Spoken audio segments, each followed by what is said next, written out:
Основното училиште Гоце Делчев започнато со работа е во 1976 година, од кога е и кровната конструкција, која во неколку наврати години наназад е санирано, но денес ова кровна конструкција пропушти и водата почна да влегува во училниците. Директорот на основното училиште Сашо Шарески денес ни изјави дека веќе ги информирал надлежните, односно Министерството за образование и наука, како и локалната самоуправа, откаде добил одговор дека ќе се интервенира во најбрз можен рок. Еве да ја слушнем изјавата на директорот Шарески.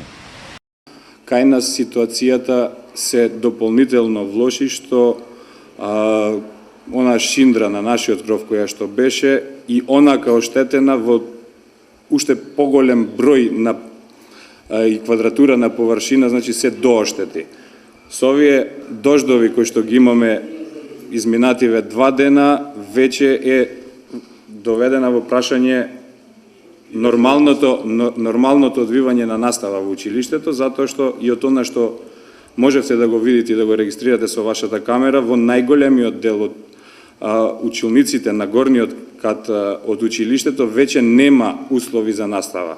Значи добивме неформален позитивен одговор во смисла дека ќе се превземат мерки за привремена санација, за да, еве, веќе сме на почеток на есента, не знам, тоа е огромен зафат, дали и ќе може да се успее оваа година, меѓутоа, доколку може нешто да се стори, да оваа ситуација се ублажи, да ние можеме нормално да истераме ова полугодие од наставната година. Знаеме, доаѓа есен, ќе дојде и зима, работите од ова што сега го гледаме ќе бидат неколку пати полоши од тоа што е сега.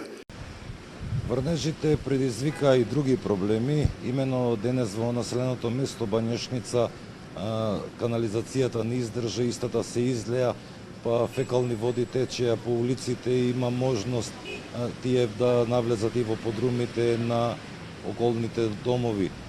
Разговаравме ние и со жителите на ова населено место, па еве да ги слушнеме и нивните изјави. Барам само да се изјаснат компетентните луѓе дали е ова еколошка катастрофа или не е.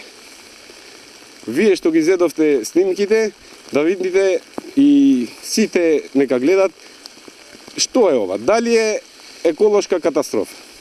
Што е да кажеме друго за ова работа е превише, пошто со толку дожд што врне моментално во нашиот град, да излезат црните води по улици и да влезат по куќи, тоа е катастрофа. Имало ли до сега вакви?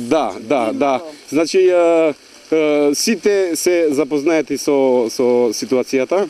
Општината знаат што е проблемот, комуналец исто знаат. Никогаш не излегле на увид овде да видат што се случува. Ја многу пати проблем се запушуваме, че ми влезе в гаража, другите ми се на работа, јас сум сама жена, значи кажано е на водовод за пари че дојдат, а за чистење не идат, че ми лезе в гаража, че ми намокри тамо, дрва имам и во двор ми влага, пошто сум доле пониско. Значи многу сум левортирана и сакам да кажам овој проблем да се реши. Еве патак сум че се разболам. Инаку изминативе 40 на часови во Гостивар постојано имаме обилни дождови.